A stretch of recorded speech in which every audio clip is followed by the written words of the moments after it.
So coming to తెలుసు కదా, so ఎలా ఉండబోతుంది? అండ్ స్పెషల్గా సిద్ధు జొన్నలగడ్డతో పేరపై వస్తున్నారు. సిద్ధు అది ఫస్ట్ జొన్నలగడ్డ. చెప్పాలి, ఇది కృష్ణ అండ్ లీలా కాదు.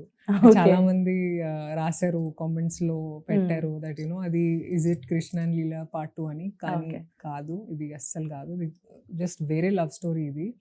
అండ్ మీరు చాలా ట్రయాంగులర్ లవ్ స్టోరీస్ చూసుంటారు, కానీ ఈ స్టోరీలో ఒక కొత్త పాయింట్ ఉంది. అది చెప్పలేం, కానీ ఇది మాత్రమే చెప్పగలుగుతాను దట్ ఇది చాలా డిఫరెంట్ స్టోరీ అండి. ఇందులో ఒక యూనిక్ పాయింట్ ఉంది. అండ్ చాలామంది అమ్మాయిలు రిలేట్ అవుతారు, అండ్ చాలామంది ట్రిగర్ కూడా అవుతారు. అండ్ సినిమా చూసిన తర్వాత చాలామంది లవ్ గురించి లేదా రిలేషన్షిప్స్ గురించి లేదా పెళ్ళి గురించి మాట్లాడుకుంటారు. అంటే అసలు మీనింగ్ ఏంటి, బౌండరీస్ ఏంటి రిలేషన్షిప్లో, అది మాట్లాడుకుంటారు. ఎందుకంటే ఇప్పుడు లవ్కి డెఫినేషన్ కూడా చాలా మారింది. సో ఇప్పుడు నాకు కూడా తెలియదు, మీరు అడిగితే నాకు కూడా అసలు లవ్ ఏంటని నేను కూడా ఆలోచిస్తాను, యూనో. సో అందుకే ఈ ఫిల్మ్ చాలా ఇంపార్టెంట్ ఐ ఫీల్.